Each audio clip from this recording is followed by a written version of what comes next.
Ready ஆகிடுங்க. அவ்வளோதான், whistle வச்சுட்டேங்க நான். இப்போ பாருங்கள், அது வெந்து வந்துருச்சு. இப்போ இது நான் ஒரு விசில் வைக்க தான் செய்வேங்க.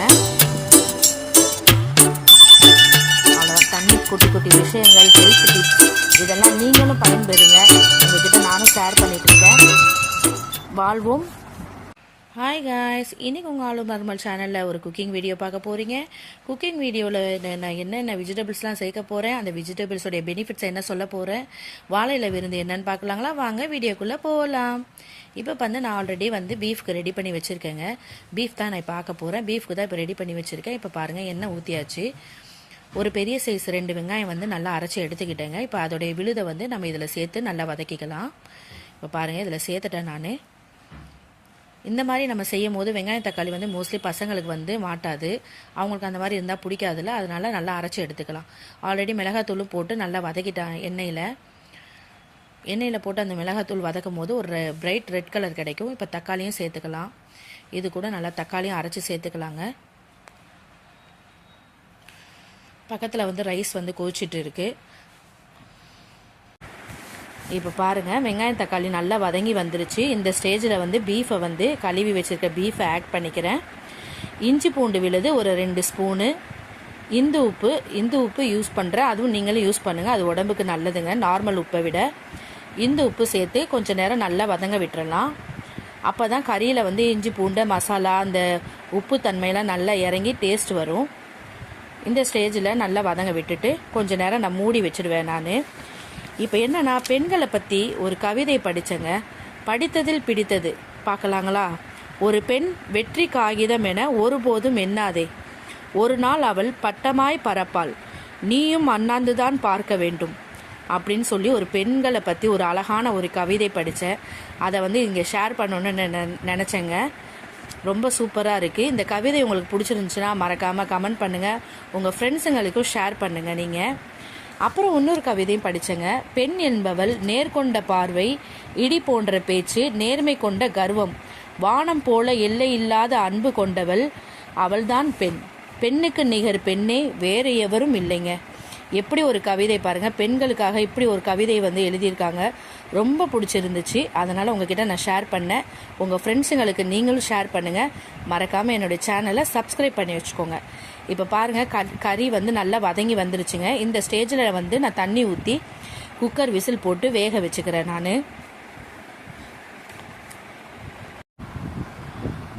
இப்போ நல்லா தண்ணி ஊற்றியாச்சுங்க. அவ்வளோதான். இதோட நான் குக்கர் விசில் போட்டு இறக்கிட்டாக்கா கிரேவி பீஃப் கிரேவி ரெடி ஆகிடுங்க. அவ்வளோதான், விசில் வச்சுட்டேங்க நான். இப்போ பாருங்கள், அது வெந்து வந்துருச்சு. பீஃப் கிரேவி நல்லா ரெடியாகி வந்துருச்சுங்க. இப்போ நம்ம வெண்டைக்காய் பொரியல் பார்க்க போகிறோம். இப்போ அதுக்கு ஒரு குக்கர் வச்சுட்டேன். அதில் கடுகு போட்டுட்ருக்கேன். எண்ணெய் ஊற்றிட்டு கடுகு வெடித்தோடனே கருவேப்பிலை போட்டுக்கலாம். இந்த மினி குக்கிங் வீடியோ உங்களுக்கு பிடிச்சிருக்கான்னு என்னன்றதை சொல்லுங்கள் நீங்கள்.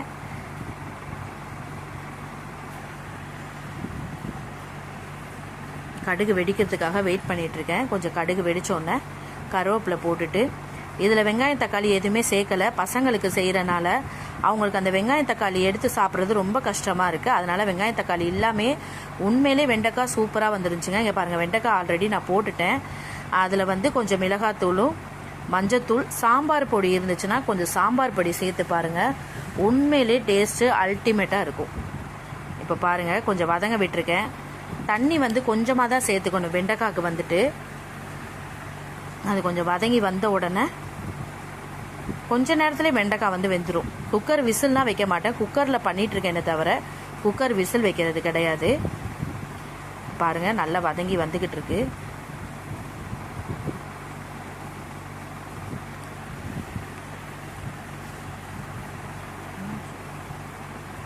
சீனி அவரைக்காய் எடுத்துருக்கேங்க. இப்போ பாருங்கள், தேங்காய், மஞ்சத்தூள், ஜீரகம், காஞ்ச மிளகா, பூண்டு இதெல்லாம் மசாலாவை அரைச்சி நம்ம எடுத்துக்கணும். கொஞ்சமாக தண்ணி ஊற்றி எடுத்துக்கோங்க. இப்போ பாருங்கள், எண்ணெய் ஊற்றிட்டேன், கடுகு போட்டுட்டேன். அது கடுகு வெடிக்கணும். கருவேப்பிலையும் போட்டுடுறேன். சீனி அவரைக்காய், வெங்காயம் வெட்டி வச்சுருக்கேங்க. இது கூட கொஞ்சம் பொன்னாங்கண்ணி கீரை கொஞ்சம் தான் இருந்தது ஃப்ரிட்ஜில் பார்த்தாக்கா, அது வேஸ்ட் ஆகிடும்னு சொல்லிட்டு இப்போ சீனி அவரைக்காய் கூட பொன்னாங்கண்ணியும் போட்டு அதை ஒரு கூட்டு காய் மாதிரி இப்போ ஆக்க போகிறேங்க. இப்போ பாருங்கள், ஒரு கைப்பிடி அளவு தான் இருக்குது, அதை தனியாக ஆக்க முடியாது, அதனால் இது கூடயே நான் சேர்த்துக்கிறேன் நான். இப்போ இந்த பொன்னாங்கண்ணி கீரை இருக்குங்களே, பொன்னாங்கண்ணி கீரை கீரைகளின் ராஜா. பொன்னாங்கண்ணி கீரை நார்ச்சத்து, விட்டமின்கள், தாது உப்புக்கள், கண் தெளிவாக ஏற்படுறதுக்கு அனைத்து சத்துக்களும் இந்த பொன்னாங்கண்ணி கீரையில் இருக்குது. விட்டமின் ஏ இருக்குது, விட்டமின் B1 இருக்குது, விட்டமின் சி இருக்குது. நோய் எதிர்ப்பு சக்தியை அதிகமாக ஏற்படுத்துதுங்க. நோய் எதிர்ப்பு சக்தி இல்லாத குழந்தைகளுக்கு இந்த பொன்னாங்கண்ணி கீரையை நீங்கள் கொடுத்துட்டு வாங்க. கண்டிப்பாக அவங்க வந்து ஹெல்த் ரொம்ப அதிகமாக நல்லபடியாக ஆக்டிவாக இருப்பாங்க. நீங்கள் ரொம்ப அழகாக ஆகணும்னு நினைக்கிறீங்களா, அந்த பொன்னாங்கண்ணி கீரையை 48 நாள் தொடர்ந்து சாப்பிட்டுட்டு வாங்க.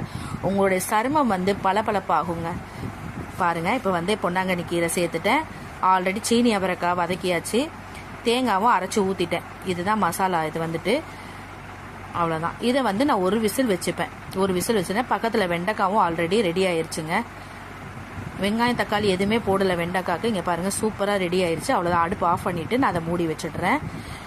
இப்போ இது வந்து நான் ஒரு விசில் வைக்க தான் செய்வேங்க.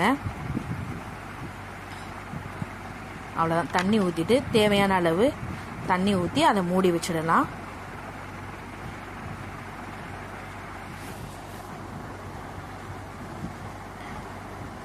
அவ்வளோதாங்க, எல்லாம் க்ளீன் பண்ணிகிட்ருக்கேன் நான்.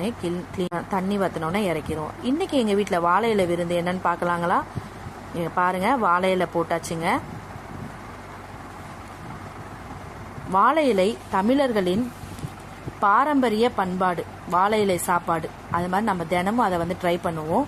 பாருங்கள், வாழை இலை போட்டாச்சு. அதில் வந்து பொன்னாங்கண்ணி, சீனி அவரைக்காய் கூட்டு வச்சாச்சு, வெண்டைக்காய் வச்சுட்டோம். இன்றைக்கி எங்கள் வீட்டில் வந்து வெரைட்டி ரைஸ்ங்க. முட்டை ரைஸ் வச்சுட்டோம், ஒயிட் ரைஸ், பீஃப் கிரேவி, ரசம், அப்பளம், இதெல்லாம் தான் இன்றைக்கி எங்கள் வீட்டில் வாழையில விருந்து. மாம்பழம் வச்சுருக்குறேங்க. நீங்கள் உங்கள் வீட்டில் வாழையில யூஸ் பண்ணுறீங்களா? உங்கள் வீட்டில் வாழையில விருந்து என்னன்றதை மறக்காமல் கமெண்ட் பண்ணுங்கள். இந்த மாதிரி நல்ல விஷயங்களை உங்களுடைய ஃப்ரெண்ட்ஸுங்களுக்கு ஷேர் பண்ணுங்கள். என்னுடைய சேனலை மறக்காமல் சப்ஸ்கிரைப் பண்ணி வச்சுக்கோங்க. நான் சொல்கிற கவிதைகள், குட்டி குட்டி விஷயங்கள், ஹெல்த் டிப்ஸ் இதெல்லாம் நீங்களும் பயன்பெறுங்க. உங்ககிட்ட நானும் ஷேர் பண்ணிட்டு இருக்கேன். வாழ்வோம், விவசாயிகளை வாழ வைப்போம். பாய்.